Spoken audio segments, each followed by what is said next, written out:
We're on a mission from God. Wendy? So I got that going for me. Darling? Looks like I picked the wrong week to quit sniffing glue. Light of my life. We enjoy your films. I am a human being. I thought they smelled bad on the outside.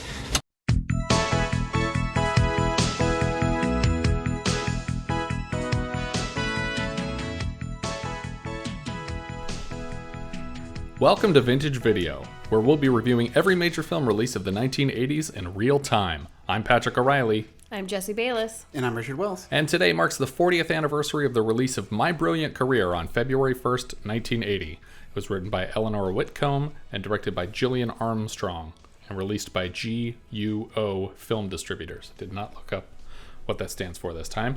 And I think we mentioned last week that Fatso was directed by one of 10 working female film directors in the world, and this is another example of that, another female film director. So presumably is this one of the 10? Another of the other 10 film directors. GUO stands for Greater Union Organization. Okay, so maybe I did look it up, and then I decided that was just intensely boring. It was really small print. But then it says PTY. I'm assuming that's Party Limited? I don't know. I just like that the word that tripped you up was the organization. Yeah, it's organization. One of these days I'm going to Richard's get just learning organized. how to read, ladies and gentlemen. This film was adapted from a book written by Miles Franklin, who was 16 when she wrote it in 1901. It's written by a 16-year-old. Sequel book, My Career Goes Bung, has never been adapted for film. I did not make that up. So why don't we get into it? We start in Possum Gully, Australia in 1897. It's dusty. There's a windstorm, in fact, happening right away, and she seems to be ignoring it while she's discussing to herself her plans for her future. I don't know if this is supposed to be taking place at the end of the movie or at the beginning. Like, is this? I think this is the beginning. It's we're setting her up here to demonstrate that she is either, or potentially both, willfully disobeying her parents by not listening to their calls, to help, button up the house because the winds are blowing. Because they have like 12 kids that are out in this dusty field. Or that she's just totally oblivious to the world. Right. And she being our protagonist, Sybylla, who is known as Syb by her siblings. They refer to her as Syb. That's a really lazy nickname. Yeah. Hey, Syb. It's like, you can't remember my name? Oh, wait, that's kind of short for my name. Yeah, it's not like we would say bro nowadays. Yeah, exactly. Yeah. That evolved from this. So, yeah, she thinks she's better than her family, basically, because they're all out there working on the animals, and she's like, I'm going to be better than you. She's directing this letter to, like, her fellow countrymen. Like, it's just like an abstract letter to the world, I guess. See, that's why I thought that the scene, after watching the movie, I thought that this scene was a flashback, and then it cut to the before. I don't think so, because, I think throughout the movie, in theory, she's writing the story in which we're seeing. I think it actually works either way, though, because I feel like she ends up in the same place where she starts the film. Yeah. But spoiler alert. But so she's at this crappy house in the middle of nowhere with her parents and her 8 siblings, working on a dust farm on the verge of starvation, probably. How does one farm dust? Very carefully. I feel like it doesn't have to be careful at all. Well, if you're not careful, then you can die from lung cancer from the dust. All that dust blows away when you have a big storm. Yeah. And then what are you lose the whole harvest. You lost the whole harvest. I believe it is a cattle ranching and possibly, I don't know if they were milking cows, but I don't know if the milk was for them or for sale. They are wrestling some bovine in this scene. But then she's complaining to her sister about how she has to live here, and her sister's like, I know, you're better than all of us. And then she gets a letter from Grandma saying, hey. Well, but no, the letter, it comes after her parents basically tell her, they're like, hey, you're good for nothing. We don't want you. We've sold you off to be a servant somewhere. Mm-hmm. And she's basically refusing to go. Yeah. And then, like, just in the nick of time, Granny says, hey, come live with me instead. Correct? Yeah. Yes. Okay. It happens again later. Okay, it does happen twice then. Yeah. Okay, I didn't remember that in the beginning. But yeah, she gets a letter from Grandma inviting her to Caddagat, which is like the Downton Abbey of this movie. Yeah.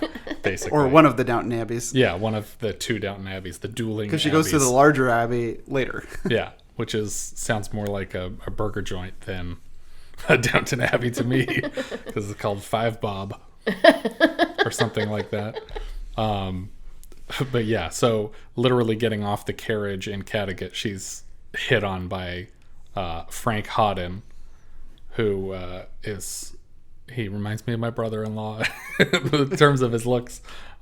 He's very fancy gentleman, mustachioed. Mm-hmm. His hair is parted down the middle. Always fond of a sing-song, yes. Like in the parlor. But the most boring possible sing-songs. This is towards the beginning of people just saying really terrible things to Syb, like directly to her face. Throughout the whole movie, this is a recurring, like, horrible theme where people just, ridicule her left and right, saying the most atrocious things in casual conversation, as if it didn't mean anything. One of the first harshest things, she's sitting on the carriage with him, and he says, I mean, you're not at all like them. Mrs. Bossier or your Aunt Mrs. Bell. They're so awfully good looking. Indeed. just sloughs it off completely. It actually reminded me of what is that? The HBO show, is it Gentleman Jack? Yeah. She reminds me of that character. Yeah, a little bit. I wrote down a couple of the moments when they were just totally insulting her to her face, and one of them was Now, plain looks never stopped anyone from being intelligent or witty or making friends. Or I like those, like, my nose is the wrong shape. I know. Yeah. Or the one was, just stop looking in mirrors. Yeah. Her aunt just, like, helpfully drapes blankets over all the mirrors in the house. Like, oh, well, you don't have to see this gross specter of a person. This fixes everything. I have a plan. You never make me more than middling ugly. We'll see, but first of all, no more looking in mirrors. But yet she gets hit on immediately upon arrival. Right. Yeah. And the next day, she's like reading a book under a tree, and he gives her a bunch of flowers, and he's not even like 15, 20 steps away before she just hucks him into a lake. Yeah. Just like, okay, whatever, not interested. Well, and didn't he propose by basically saying, hey, looks aren't everything, marry me? Right. But also the night before, when her aunt is covering up all the mirrors, she's literally saying, like, yes, I know you're sad because no one loves you and wants to marry you. And the next day, like, a guy's literally trying to propose to her already, and she's like, what? No, I don't want that. It's like, I want desperately for someone to propose to me, but just not this guy. Well, but also not anyone. She's really adamant that marriage is not for her, and that she wants to pursue her career. And she, at the beginning, she's interested in writing, but she was also fantasizing about all these other potential careers that she could have. She wants to be a pianist or arts or opera. Like she has all these fancy things that she would like to do, but she has none of the means to even get started on any of them. Or an actress. But that's why like she's against here. high society where her grandma is. She's here for grandma's makeover to make her into a fancy woman, basically. Makeover. Yeah, it's grandma eye for the weird girl. And then what is she doing in the tree? She's like just pulling stuff out of the tree. I think she's picking flowers or something. Or from fruits the tree, or something. But then, because she's collecting them in her dress, but they seem to be very light. And I don't know if it's like a fragrant kind of flower. Yeah, I mean, they kind of look like a little honeysuckle or something. But it doesn't look like it's like something that needed to be done or that anyone asked her to do. She's kind of like free range, just like wandering around. Oh, yeah, she's a shiftless layabout. Yeah, exactly. But while she's working in this tree, she is approached by Sam Neill as Harry Beecham. And the first thing he does is kneel behind her. She's on the top of like this ladder reaching up, or is she on a ladder, or is she just climbed into the tree? She's above a ladder. Yeah. She's sitting on a branch of the tree. But he kneels in the foreground, and we just see him kneel, and I was like, oh, I know that Neill. Not just because it's Sam Neill, but because it's the exact same position that he's in when he's looking at the giant pile of Triceratops poop in Jurassic Park. Sam Neill has a specific Neill? Yes. Okay. It's called the Sam Neill. That's what they call it. So he kind of hits on her there a little bit. He helps her down from the tree by like grabbing her around the waist under her skirt. Yeah, he gets a little fresh with her. Yeah. But then she plays along with him. She puts on some sort of Irish accent and sort of pretends to be a servant girl. And she won't tell him her name or anything. Right, she's being coy. Yeah. And he's like, oh, don't I get a reward for helping you down? And so they kind of part ways without exchanging any information until that evening when both of her prospective suitors arrive at the party at Caddagat at the same time. And it turns out that Harry Beecham is Harry Beecham, who is like a childhood friend of hers. Friends, yeah. Who did he say he recognized no, her? Or neither one of them he said he recognized didn't, each other. and she said she didn't. Yeah. Nobody recognizes anyone. And then Uncle JJ shows up, who is my favorite character in Oh, this he's whole the movie. best. He's so great. He's just like he's the least judgmental person in the whole film. He just doesn't care, and you can tell that he like genuinely loves her and thinks that she's the funniest thing. Well, the aunt and the uncle. Yeah, they're both good. And Gussie and Uncle Julius are both just really like a fun group. Yeah. Compared to the grandmother. And so Hawdon tries to like lead the party in one of his dumb sing songs. It's like ta-ra-ra boom dia. Yeah, it's like that's literally the lyrics. The most boring. Are there more lyrics to that song? I guess not. That was actually the first public domain song ever. It was public domain at the time. But then they used that in a Disney movie too. What movie did they use that in? You're right. I'm hearing it in like this ta-ra-ra boom dia. Yeah. It's like an older character. I want to say Jungle Book or something. I don't know. It'll come. Maybe it's in Aristocats somewhere. Oh, that sounds right.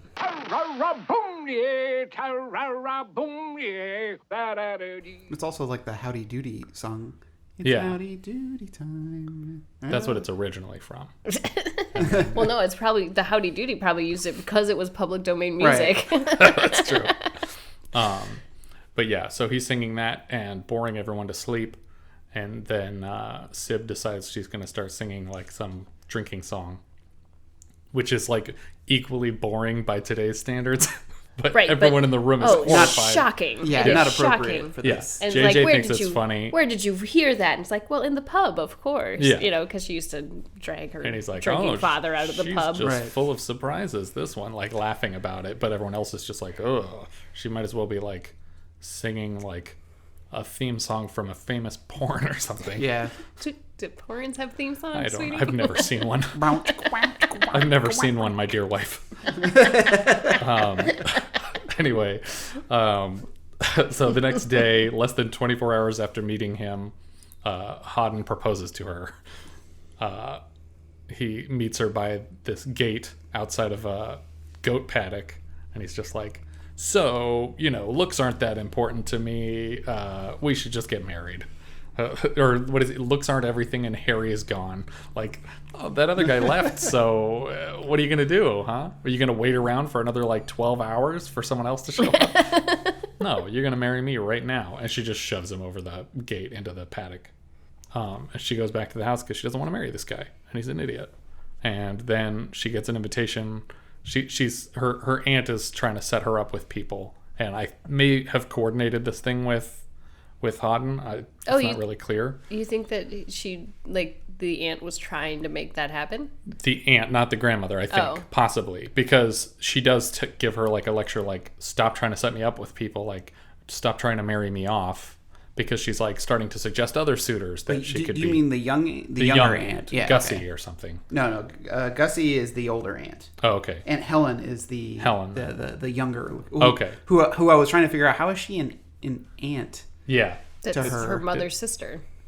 But they look like they're the same age. Well, that's the thing, though, is that in the 1890s, you just kept having kids forever. Yeah, you have 12 kids, and then there's 20 years, between them.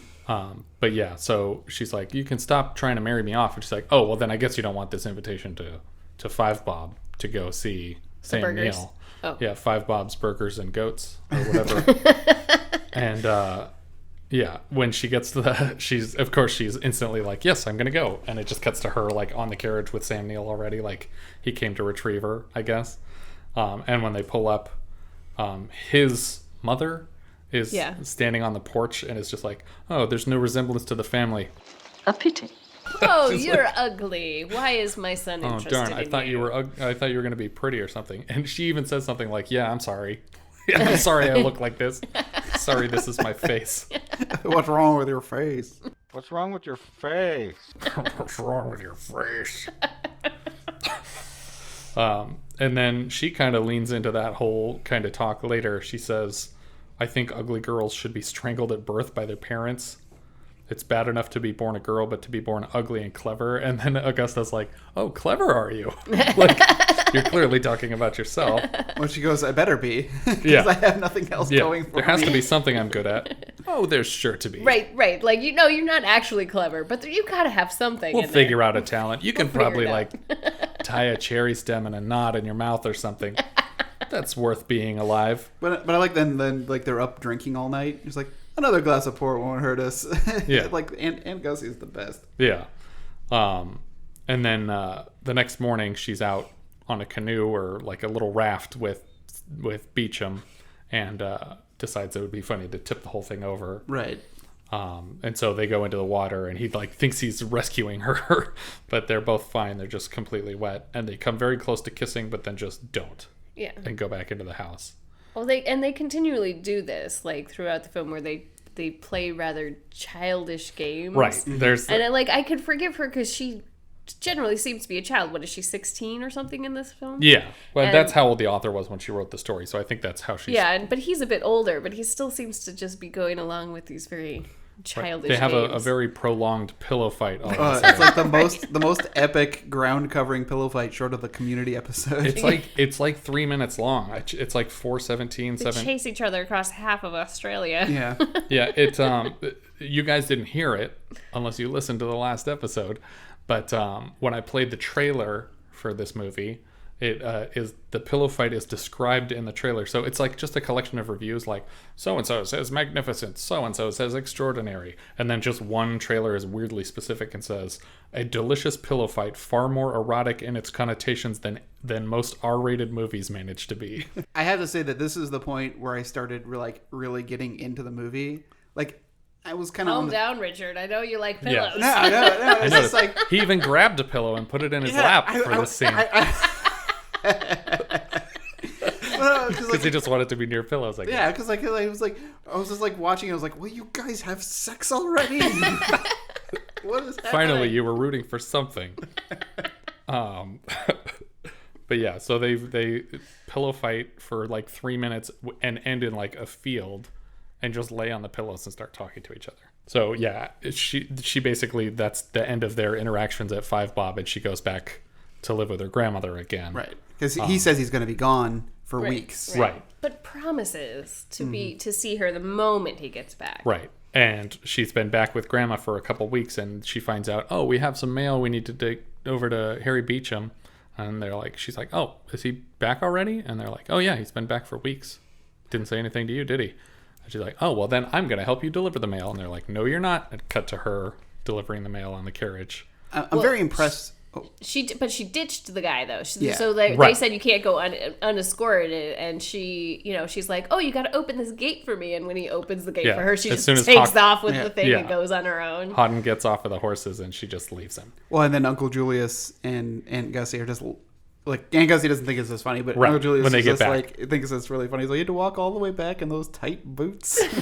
Yeah, he's just cracking up about They're it. laughing about it. Yeah. But I have to say that the thing that impresses me the most about this time period is the efficiency of the postal system. Like, all these letters that keep getting written and delivered perfectly. Yeah. It's really well established. She showed up at the town. It was like an Amazon fulfillment center. Did you see all those packages she loaded into? Yeah, there was a lot of stuff going all at the same time. Just like, here's all the stuff you ordered, but these other things weren't, in yet. So tell your grandma that they're coming. So she confronts Harry because he's like at the distribution center, and he like takes his mail and he's like, oh yeah, sorry, I didn't get in touch with you. Like, no excuse, and he doesn't kind of slough it off. He just kind of says, yeah, I'm sorry.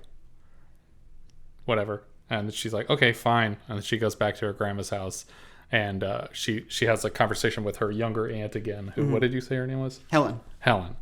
And Helen just says, like, what did you think was going to happen? Did you think he was going to propose to you? Like, he's not going to. I just want to make sure you understand he's not going to propose to you because you're not pretty enough for him. And she's like, yeah, I know. And she's like, okay, I just wanted to make sure that you knew that he's not going to propose to you. So don't expect that. Just over and over again, hammering it in, like, leave him alone. And at some point, is it Helen's husband who left?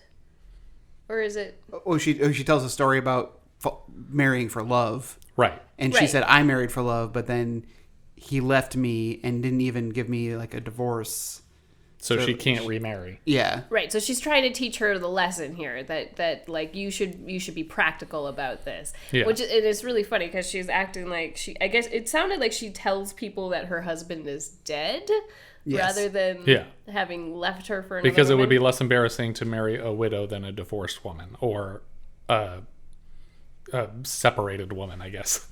She's not even technically divorced. But then there's another party going on at 5 Bob again.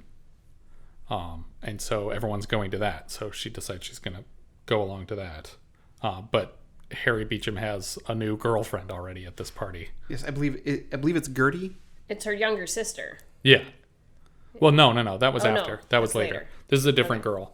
But yeah, so she goes to this other party and everyone's really boring and fancy. So she decides she's going to hang out with the help and sing all of her favorite drinking songs. Oh yeah, that's when we get to the lower decks of the Titanic. Right, exactly. Dance around, spinning around, and even then, again, JJ is just like, oh, cool, she knows this dance, and everyone else is just like, oh, this is weird. It's so weird because so she goes in there to go enjoy herself away from all the stuffy rich people, and then all the stuffy rich people parade in and sit down on chairs. It's a human zoo. Right, watch the help go and be, watch these silly people dance. Gallivant around. But I think JJ even starts dancing with them. Yeah. So does Aunt Gussie. So I think it was just that these are the people who serve us, and now they're getting their time to celebrate too. But it starts as we're just going to watch you for entertainment value. Well, I think that. I see and I don't see that. I think I felt it was just more like we want to see you guys having a good time because we catered this to you as well. But it was clearly inappropriate for her to be partaking. Like they were all giving her glares. Yeah. And to the point where Harry runs up and literally abandons his girlfriend, drags her out of the room. Yeah. He takes her into this little cottage next door and starts lecturing her about what she's doing and what her plans for the future are. And they're both really mad at each other in this scene. But by the time he gets to proposing to her, she's already furious and shooting him down immediately and just like, no, it's not something I ever intended to do. And he grabs her to force a kiss on her. And she smacks him across the face with this riding crop. Yeah. Yeah, and, she actually cuts him on the face. And immediately is like, oh shit, I meant to hit you, but I shouldn't have hit you with this. And I shouldn't have hit you so hard. Yeah. I definitely shouldn't have said it was illegal. It's too hot today. And it's like you can see that she's like, I don't know what's going to happen next. Yeah. Is he going to beat me? Is I don't know. And to his credit, he takes it very much in stride. You can tell he's furious because he's Sam Neill and he can show you with his eyes when he's mad. Right. Yeah. But he's just puts a rag to his face and turns to walk out. And she's tries to apologize as he's leaving. And they don't really have much more of a conversation. When she gets back to her grandmother's house, she says, hey, guess what? Your drunk dad lost a lot of money, and your family, instead of paying off their debts, has sold you as a teacher to this family that lives in a junkyard. Didn't her and Harry go wandering about till the wee hours of the morning? You're right. I did. So before that happens, though, you see them in the wee hours of the morning, essentially, having talked all night and hashed out their problems and are on good terms now. He repeats the proposal and she basically says, "Give me a couple years to think about it." Right. Not a couple days, a couple years, literally 2 years. She wants to go and see the world and pursue her career and try to figure out things before she decides to marry him. And he's like, yeah, cool, I'll give you your space. In the meantime, we can be friends. Right. And we will remain friends. Mates, right. Which sounds like halfway between friends and sexual partners to me. But it's Australia, so friends. So it's completely sexual partners. Yes. Oh, wait. There's no non-sexual partners in Australia, from what I understand. Yeah, whenever they say "good day, mate," it's just like it's called the Coriolis effect. I don't know what that means. It has to do with the rotation, whether you're north or south of the. Yeah, I watched that episode of Simpsons too. This is a family podcast. But yeah, so as soon as she gets back to Grandma's, though, Grandma's like, "Hey, guess what? You're a slave. Go to this junkyard." The term is governess. Right, same thing. But she gets it literally just looks like a bunch of garbage piled up in the shape of a schoolhouse, and there's like 5 kids squeezing around one tiny desk. Oh, it's more like 10 kids. Yeah. There was a lot of them, and it was all just for this one family. Yeah. And so she's going to teach all these kids how to read. But presumably, this guy with this, garbage pile of a hut and 10 kids is well enough off that he is owed a bunch of money by her father. Right. Well, he's got a mud farm. See, they had a dust farm. This is a mud farm. Water, he's got mud. That's twice as many ingredients. But so she's teaching these terrible kids, and the mom the whole time is like, my kids are stupid. You're not going to get them to learn a thing. I don't even know why we bothered to drag you out here. You're not even worth the debt that you owe us. Right. And they're horrible to her. They are. Yeah. But she loses her shit and beats the crap out of one of the kids. And then the mom comes over to see oh, why is my kid screaming? And Syb is just staring her down if you interrupt this spanking, I'm just going to murder you. She looks really mad. Well, plus you would take away all of her authority. Any kind of authority. You would guarantee that I am not worth the money that I'm supposedly paying off if you interrupt this process. Right. And so she turns around. Walks out. And then the kids are immediately like, you're great. We're going to listen to everything you say. And they all learn to read. Yeah. Right. Well, they learn to read literally the newspaper that's lining their house they as wallpaper insulation. the kids' room with newspaper, and they're reading a story off of the wall. But they come to love her. They do. It's like a Mary Poppins, but in Garbageville.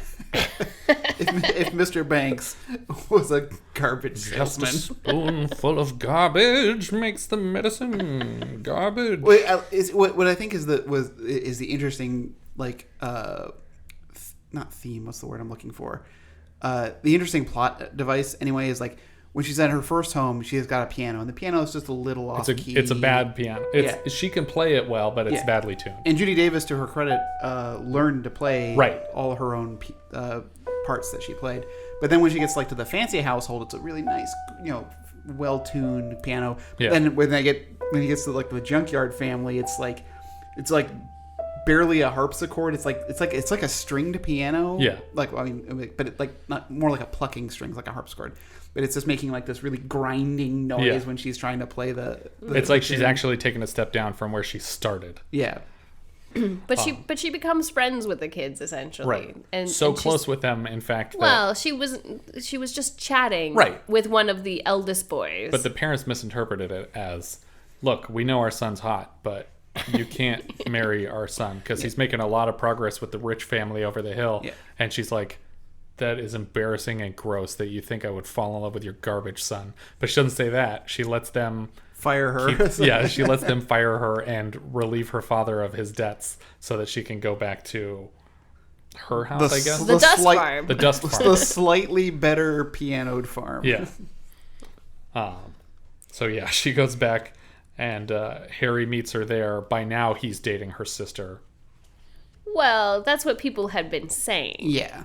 Right. But I mean, he's been taking her on dates. When she became a servant, her family sent the next option to Grandma for finishing school. Yeah. How about this one? And she is the newer model. No offense to Judy Davis, a little bit more attractive than Judy Davis, and isn't getting the same comments from everyone.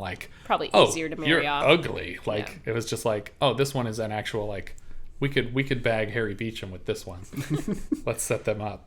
But when she's back, humorously enough though, she found out through the grapevine, I guess, that he had lost the farm. Or no, he told her that night. Yeah, he blatantly told her. That was it. He told her that night that he was losing everything because and he was going up north to take care of the properties up there because he was losing the 5 Bob's Burgers. Right. Yeah. But he managed to rearrange everything. He put some fries to the side. He started another burner, and he saved the place.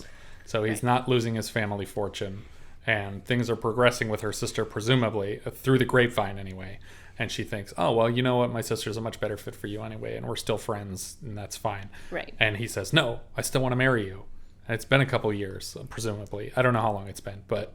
Well, that's what she asked for. He's saying, he's living up to the promise that they made to each other, that after 2 years, I would do my thing, you would do your thing, and... How did your brilliant career work out? Yeah. Teaching garbage people how to read. It's did you figure out what was wrong with the world? And she says, yeah, it was me. Yeah. The moral of the story is, don't be an independent woman.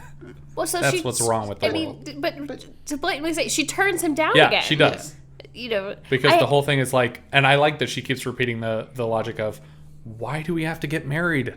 Why does that have to be a part of it? Can't we just be in a relationship with each other? Why do we have to like tie each other into like this marriage for my value, and I can't have a career or anything? I literally just have to. And they hammer on it every location that these people have 10, 12 kids each. There's just piles of kids tumbling out of the cupboards.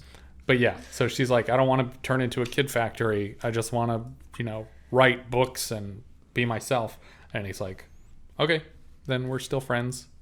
And she writes a book and sends it off to a publisher. So I could tell you, I really enjoyed this movie, actually. Yeah, me too. But the biggest flaw of this movie, and you're going to think I'm crazy, was casting Sam Neill. Because who could say no to Sam Neill? I wouldn't say, said if yes he walked the in here right second. now, I would say, sorry, sweetie, and I'd give you this ring. Yeah. And I would leave with Dr. Alan Grant. Otherwise, it was a great movie, Yeah. But it's just not realistic when you cast such a handsome man. But kudos to writer Eleanor Witcombe and director Gillian Armstrong for having this story and putting it together. There was like this, obviously the book was controversial when it first came out, and I don't think it was much less controversial in the 80s. But well, it was they held the estate held back publishing until like 10 years after Miles's death. Yeah. So it ended up coming out in the 50s or 60s. Yeah, in the 60s. And so it had like a resurgence. But the director, who when she directed this film, was 29. And she also directed The Little Women in 1994, the Winona Ryder, Kirsten Dunst, Claire Danes one. Oh, okay. And the writer Eleanor Witcombe, this was her second and last screenplay after The Getting of Wisdom in 1977. So she only wrote 2 movies. But this one did really well for everybody. It did well in Australia and everything. Yeah, and here. And Judy Davis actually won 2 BAFTAs for her performance in this movie because the BAFTAs have a Best Actress and a Best Newcomer, and she won both of them for this performance, which doesn't happen very often. This is Judy Davis's second movie ever. It was early for both of them. Have a lot more movies? Oh yeah, she does. Yeah, she's got a big career. But this is actually one of her more famous films, apparently, in her career. I didn't realize that. I've known her from other things, but this quote was great. That although it prepared her to stardom, she was miserable during its production and can't stand to watch the film today. Oh, interesting. Yeah. She's been in 5 Woody Allen movies, which is why you're not as familiar with her, because you can't stand his movies most of the time. Don't spoil it for everyone. Wait till we get sorry. to a Woody Allen movie. But we've missed a lot of the big ones already. But I like her in Barton Fink, and she's in The Ref. I think is always like one of my favorite comedies, Christmas comedies. And she also played Hedda Hopper on Feud, Betty and Joan, which was from the guy that does the American Horror Story shows and stuff like that. But he did a show that was about Betty Davis and Joan Crawford fighting. Yeah. And I just bring it up because in our last episode, Richard had referred to her Judy Davis eyes. And she was actually played an actress in the Betty Davis story on that show. So that was an interesting connection. Sam Neill is our first Marvel Cinematic Universe actor. Yeah. In any of the movies we've discussed so far. I racked my brain about it. Okay. Are you coming up with who he played? Well, I remember we discussed it recently, so I'm not going to spoil it for Richard. No, in the Marvel Cinematic Universe. He's been in the Marvel Cinematic Universe. Wow. He's the only one that I can think of. We'll call it a cameo. It's a cameo. With a director who he's worked with in the past. I don't have it. Thor Ragnarok. Oh my God! I can't believe I forgot Odin about that. In the play, and Liam Hemsworth and Matt Damon as Loki. Yeah, for the second time in his career. I can't believe because he's also Loki in the movie. Because the Hunt for the Wilder People. Dogma. Yeah, that movie is great. But yeah, this is only Sam Neill's 4th movie. He's been in the last couple that Taika Waititi did. Although I don't think he's in Jojo Rabbit, which is unfortunate because. Well, and 2 years after this one, he would be. Well, I guess 1 year. Well, because this was released in 79, but released in the U.S. in 80, which right. is why we're reviewing That's why it now. we're reviewing it now. But the next year, 81, when he did Possession... it's the beginning of the crazy Sam Neill trilogy. My God. You know how much I love that movie. That movie is incredible. We're going to hit all three of the insane ones if we keep this podcast going. When does In the Mouth of Madness hit? That's mid-80s. Okay. I would say 84, 85, which is another fantastic film. Yeah. And then Event Horizon is in the mid to late 90s. Yeah. But most of the actors, I feel like I recognize them, but I didn't really know any of the parts when I looked them up. But I didn't know who played the character of Horace. I couldn't figure out who it was, but the actor David Franklin I liked because he was on Farscape. Oh yeah, and he was one of my favorite characters on Farscape. And I was racking my brain like Horace. Who was Horace? But he was probably... I think, wasn't Horace one of the kids? Yeah, I have Horace listed as the brother, as one of her brothers from the farm. Oh, from the farm. Yeah, because he would have been in his teens. Yeah, he was young because he was in The Matrix Reloaded as the maitre d'. Yeah. It could have been one of the garbage children or her brothers. It could have been, yeah. It could have been either one. And he also played Miklo Braca on Farscape. That's the character I'm talking about. That's who you Braca. Braca's great. He's a great character. I don't know any of that show. He also apparently played... He wasn't an assistant director. He played an assistant director in Crocodile Dundee in Los Angeles. But one other credit that I thought was really interesting, you had... who was it? Max Cullen was Mr. McSwatt, the father of the Garbage Kids. He played Travis Hudson in X-Men Wolverine. He played the old farmer. There's a scene where Wolverine is very injured and he comes upon this farm in the middle of nowhere. Right. And this farmer and his wife take him in. And they get killed, don't they? Right, they do. They get murdered. But Mr. McSwatt is the father of the Garbage Children. And then the woman who played Sib's mother played Heather Hudson, the farmer's wife in Wolverine. Oh.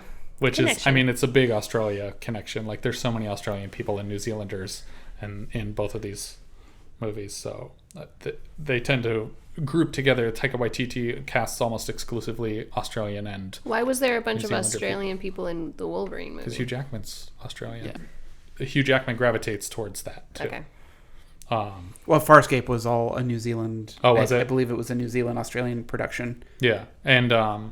I think we looked it up. Sam Neill grew up in New Zealand, but he was born in Europe somewhere and moved to New Zealand when he was a kid. Yeah, or something like that. Yeah, but I that's think why he was born in, Taika used him. He was born in Ireland or something. And that's also probably why Taika got approached for the Thor movie, is because Chris Hemsworth is from Australia. But yeah, it was great. I did enjoy this film. Well, I always like me a good pastoral drama with a strong-headed woman. Yeah. Far from the Madding Crowd, I love that book. And, okay. Yeah, it's very similar. It's similar to that. I mean, she wants to be a writer and not an independent farmer, but very similar. Though they have she wanted to be an independent farmer in Madding Crowd? Yeah. she has her own farm. Dream. Yeah, but she brushes off the advances of the men because she wants to, It's nice that nowadays everyone can work that dream out on their Farmville account and they don't have to waste their entire strawberries. But yeah, for me, letterboxed wise, this goes on top. Yeah, I would agree. Fully agree with that. Of the 4 movies we've watched so far, this is by far the best one. Yes, of course. I liked it way more. It took a while. Like when I watched it in two parts. In the first part, and it's not that long a movie, but it actually kind of drags a little bit in places. Yeah, I was like, oh boy, this movie is just taking its time to get any kind of attention. But my second viewing of the second half, I was like, all right, I'm really kind of getting into this swing of things here now. So we're all putting this on top for our letterbox list. Yeah. Okay, cool. I would say it's a worth watching for me. Yeah, I think it's worth watching. What do you think? Absolutely. All right, so 3 thumbs up for worth watching. I think that's everything for this one. If you have any thoughts you'd like to share with us, we are Vintage Video Pod on Twitter, Facebook, Instagram, and Letterboxd, where, as I said before, you can find each of our full movie rankings for the year. Please consider rating us on iTunes to help new people find the show, and if you find the time to leave us a review, we will thank you personally in an upcoming episode. If you're feeling especially generous, you can support the show through patreon.com/vintagevideopodcast. Thank you so much for listening, and I hope you'll join us next time when we'll be discussing Simon, which Wikipedia describes thusly: the Institute for Advanced Concepts, a group of scientists with an unlimited budget and propensity for elaborate pranks, brainwash a psychology professor named Simon Mendelssohn, who was abandoned at birth, and manage to convince him and the rest of the world that he is of extraterrestrial origin. Simon escapes and attempts to reform American culture by overriding TV signals, with a high-powered TV transmitter becoming a national celebrity in the process, starring Alan Arkin and Madeline Kahn. I don't know if it's starring Madeline Kahn, but tune in next time. Tune in next time. More about that. And we will leave you now with the audio for the trailer for Simon. It is not generally known that many of the strange and alarming trends observed in this country in recent years were not random occurrences, coincidences, or so-called acts of God, but are, in fact, directly traceable to this group of men, 5 of the most brilliant and twisted geniuses in America, perhaps in the entire world. Living and working together, isolated, protected, and funded by a government contract so brilliantly incomprehensible that no one, even at the highest Washington levels, knew its real activities. This group, in the name of free scientific inquiry, perpetrated a series of scenarios so sinister, so bizarre, and so childishly perverse that rational men argued that the civilization which had come so far in so short a time was finally collapsing. Dr. Carl Becker, director of the Institute.